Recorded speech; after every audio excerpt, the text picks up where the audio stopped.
Miré a mi esposo exigir la mitad de todo lo que mi familia había construido durante décadas. Y entonces comprendí que nunca me había amado. El martillo del juez resonó como un disparo en la sala. Sentada en el banquillo, observé cómo Alejandro ajustaba su corbata italiana, la que yo le había regalado por nuestro primer aniversario, mientras su abogado exponía cifras astronómicas. 50% del patrimonio familiar, 50% del negocio que mi abuelo había levantado con sus propias manos. Su señoría, decía el letrado con voz impostada, mi cliente renunció a oportunidades laborales para apoyar la empresa familiar de la demandada. Merece una compensación justa. Mentira. Alejandro jamás había trabajado un solo día en la empresa. Ni siquiera conocía el nombre de nuestros proveedores principales. Mi abogada, Carmen, permanecía serena. Demasiado serena para mi gusto. Entre sus manos reposaba una carpeta azul que no había abierto aún. Me tranquilicé recordando nuestras conversaciones previas, pero una parte de mí seguía temblando. ¿La demandada desea agregar algo antes de proceder con las pruebas?, preguntó el juez. Me puse en pie. El mundo se detuvo por un instante. Alejandro me miró desde el otro extremo de la sala, y por primera vez en meses vi algo parecido al nerviosismo cruzar su rostro perfecto. Sí, su señoría, tengo mucho que agregar. Pero para entender cómo había llegado hasta aquí, sentada frente al hombre que una vez creí que era el amor de mi vida, tengo que remontarme a 3 años atrás, cuando todo empezó a desmoronarse y yo aún no me había dado cuenta. 3 años antes, yo era otra persona, más ingenua, más confiada. Acababa de heredar la empresa textil que había sido el orgullo de mi familia durante 4 generaciones. Hilos Mendoza no era solo un negocio, era nuestro legado. Alejandro apareció en mi vida como una ráfaga de aire fresco, alto, elegante, con esa sonrisa que derretía el hielo. Nos conocimos en una conferencia sobre comercio internacional. Él se presentó como consultor de negocios, especializado en expansión europea. Tu empresa tiene un potencial enorme, me dijo durante nuestra primera cena. Con la estrategia correcta, podrías triplicar los ingresos en 2 años. Yo le creí, no solo porque sonaba convincente, sino porque quería creerle. Después de años cargando sola con la responsabilidad del negocio familiar, encontrar a alguien que parecía entender mi mundo se sentía como un regalo del cielo. Los primeros meses fueron perfectos. Alejandro me acompañaba a las juntas, ofrecía sugerencias que sonaban brillantes, me llevaba a restaurantes donde jamás había pisado. Pagaba siempre él, con tarjetas de crédito que yo asumí eran suyas. Pero había algo que no encajaba. Pequeños detalles que mi mente registraba sin procesarlos completamente. Sus oficinas siempre estaban en remodelación. Sus llamadas de negocios se las respondía su asistente, una mujer cuya voz cambiaba cada vez que la escuchaba. Y cuando le pregunté por referencias de clientes anteriores, siempre tenía excusas perfectas. Contratos de confidencialidad, empresas que habían quebrado por factores externos, contactos que estaban de viaje. Una noche, mientras revisaba los estados de cuenta de la empresa, encontré algo extraño. Una transferencia de 50,000 euros a una cuenta que no reconocía. Cuando le pregunté a Alejandro, me explicó que había sido un adelanto para un proyecto conjunto que estábamos desarrollando.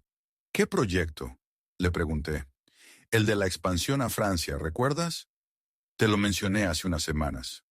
No lo recordaba, pero él parecía tan seguro, tan específico en los detalles, que pensé que tal vez había estado demasiado estresada para prestar atención.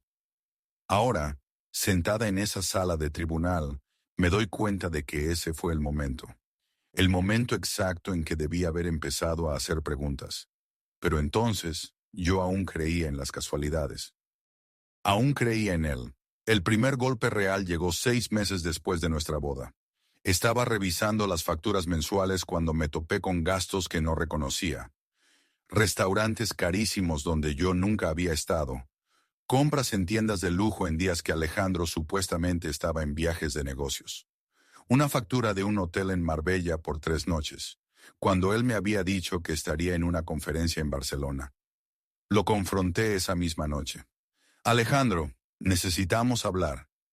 Estaba en el salón, bebiendo whisky caro que había aparecido mágicamente en nuestro bar, mientras veía las noticias financieras.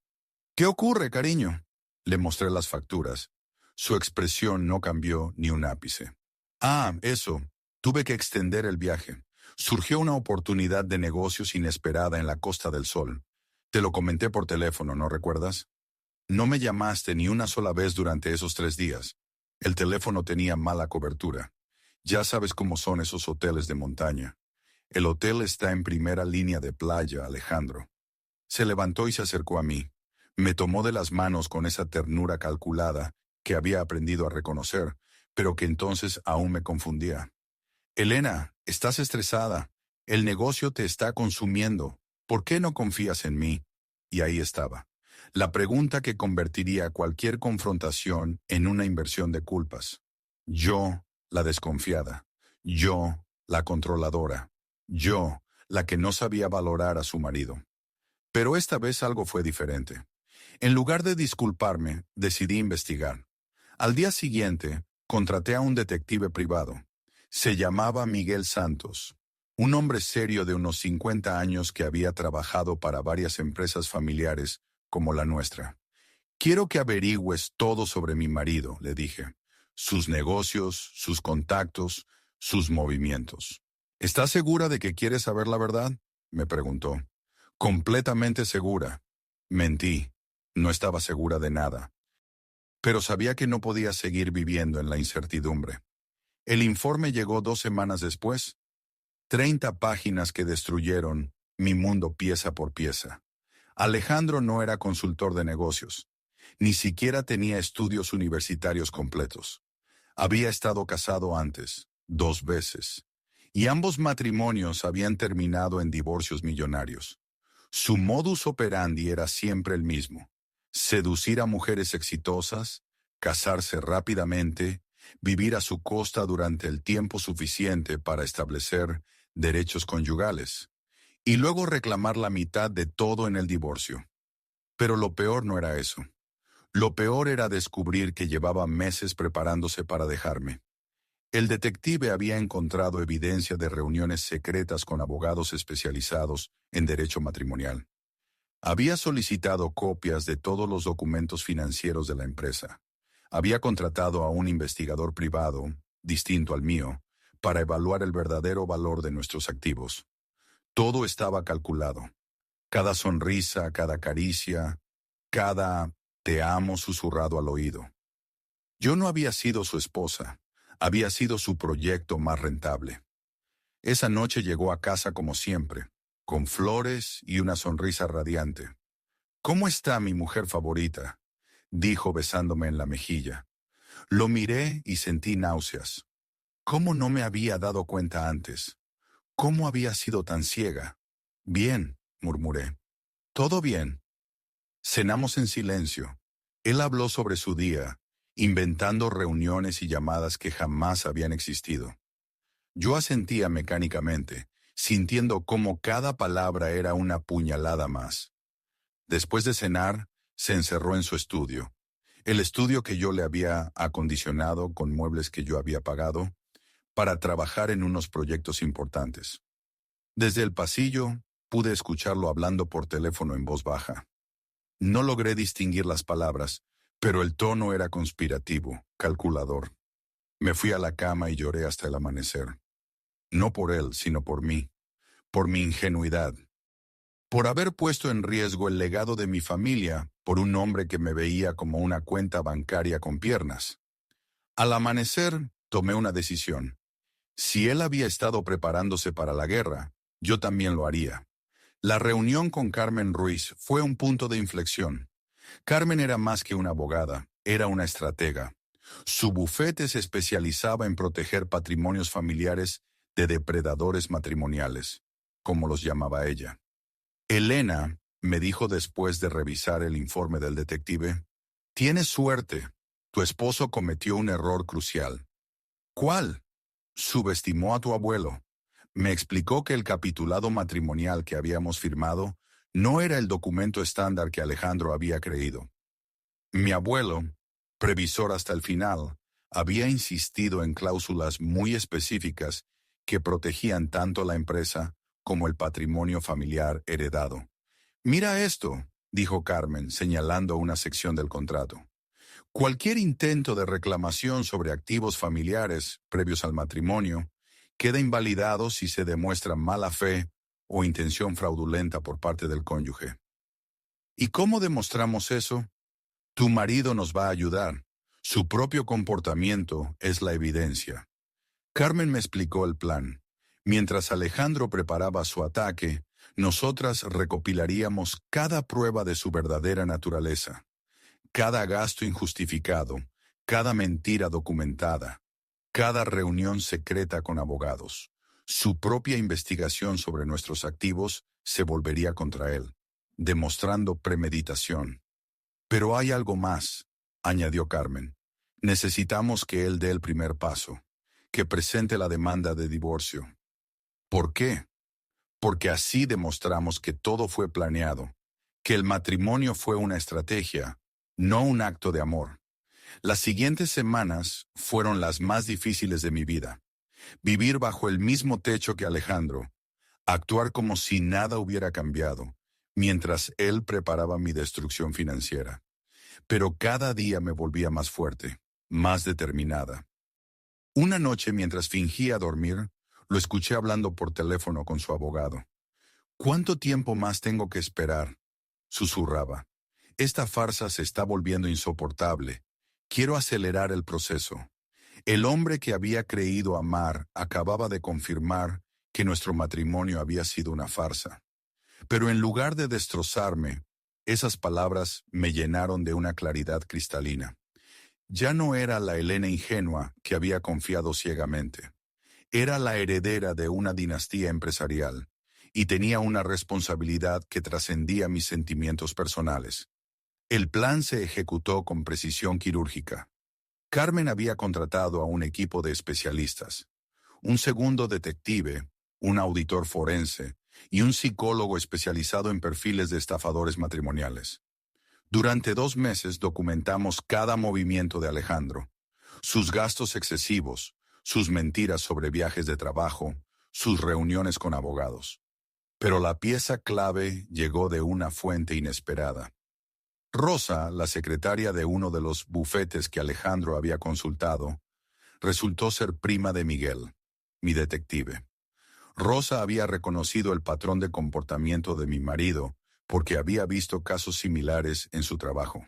Su marido no es único, me explicó durante una reunión clandestina en un café del centro. Este abogado se especializa en este tipo de casos. Hombres que se casan por dinero y luego reclaman la mitad de todo. Rosa nos proporcionó copias de las consultas que Alejandro había hecho, incluyendo preguntas específicas sobre cómo maximizar una demanda de divorcio contra una heredera. Pero Carmen tenía una jugada final. Vamos a provocarlo, me dijo. Necesitamos que presente la demanda exactamente cuando nosotras queremos. El plan era brillante en su simplicidad. Yo descubriría accidentalmente una de sus mentiras menores, una factura de restaurante cuando supuestamente estaba trabajando, y lo confrontaría públicamente durante una cena familiar. La cena fue en casa de mis padres, con varios tíos y primos presentes. Saqué el tema de manera casual. Por cierto, Alejandro, ¿cómo estuvo esa reunión del martes por la noche? La que tuviste en el centro. Lo vi palidecer.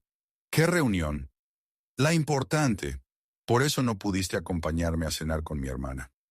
Ah, sí, muy productiva. Qué curioso, dije sacando mi teléfono, porque aquí tengo una foto que subiste a Instagram desde la terraza del Palace, a las 9 de la noche, con alguien que no parecía muy empresarial. La tensión en la mesa era palpable. Alejandro farfulló excusas que se contradecían entre sí. Mis padres intercambiaron miradas preocupadas. Mis tíos permanecieron en silencio. Esa noche, Alejandro llegó a casa furioso. ¿Qué demonios fue eso, Elena? ¿Intentas humillarme delante de tu familia? Intento entender por qué me mientes constantemente. Estoy harto de tus acusaciones. Si no confías en mí, tal vez deberíamos replantearnos este matrimonio. Exactamente lo que Carmen había predicho. Alejandro acababa de darme el pretexto perfecto para lo que venía después. Tienes razón, le dije con calma. Tal vez deberíamos. La demanda de divorcio llegó una semana después, exactamente como habíamos anticipado. Pero junto con ella venía algo que ni siquiera Carmen había previsto. Una demanda adicional por daños emocionales y oportunidades perdidas durante nuestro matrimonio. Alejandro no solo quería la mitad de todo, quería sangre. Su estrategia era agresiva y pública.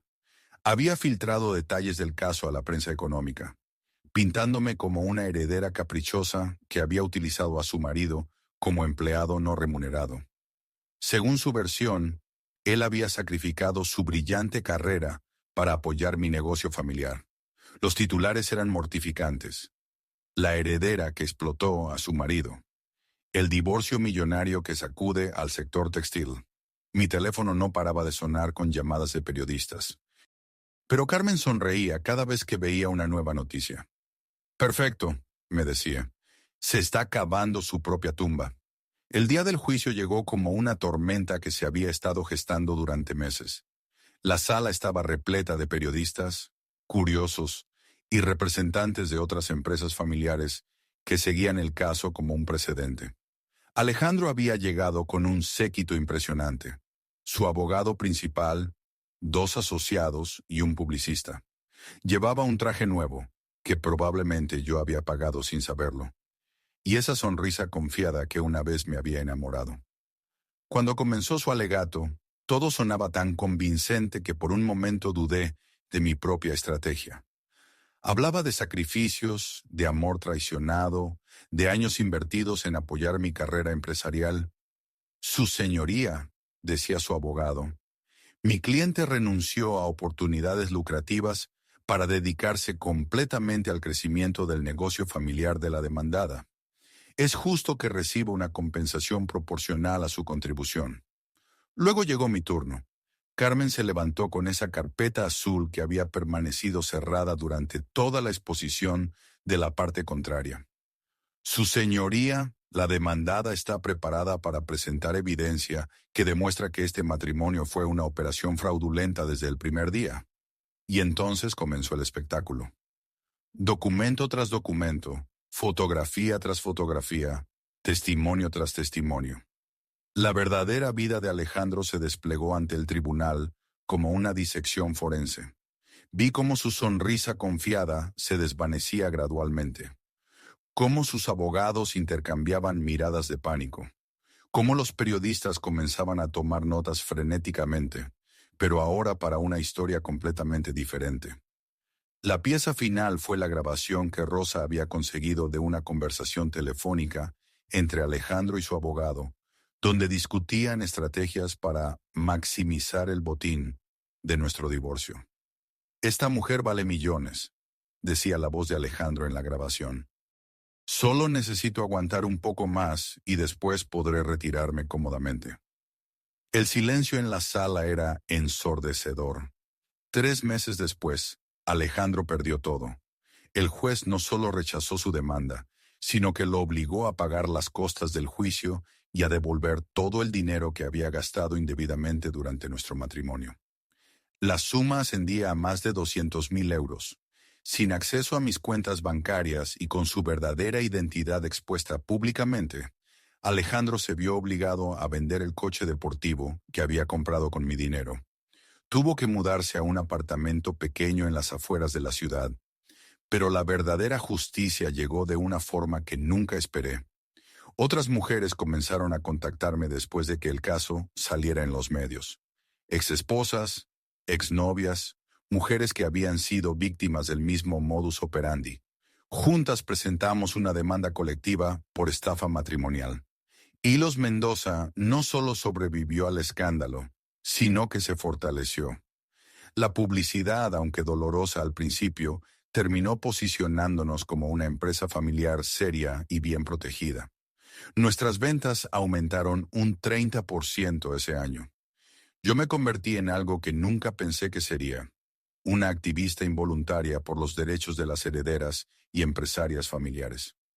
Comencé a dar charlas sobre la importancia de los contratos matrimoniales y la protección del patrimonio empresarial. Alejandro, por su parte, desapareció de la vida pública. Escuché rumores de que había intentado el mismo esquema con una viuda adinerada en Valencia, pero su reputación lo precedía. Ya nadie confiaba en él. Hace unas semanas me crucé con él en el aeropuerto. Llevaba ropa barata y cargaba su propia maleta. Por un momento nuestros ojos se encontraron. Vi en los suyos algo que nunca había visto antes. Arrepentimiento genuino. O tal vez era solo nostalgia por el estilo de vida que había perdido. No le hablé. No había nada que decir. Él había elegido su camino y yo el mío. Hoy Hilos Mendoza es más fuerte que nunca. Hemos expandido a 3 países nuevos y empleamos a más de 500 personas. Mi abuelo estaría orgulloso no solo del crecimiento del negocio, sino de cómo protegí su legado. A veces cuando trabajo hasta tarde en la oficina, miro el retrato de mi abuelo que cuelga detrás de mi escritorio. Él también había enfrentado depredadores en su época. Él también había tenido que proteger lo que era suyo. La diferencia es que él nunca confundió amor con negocio. Esa fue una lección que tuve que aprender por las malas. Pero la aprendí.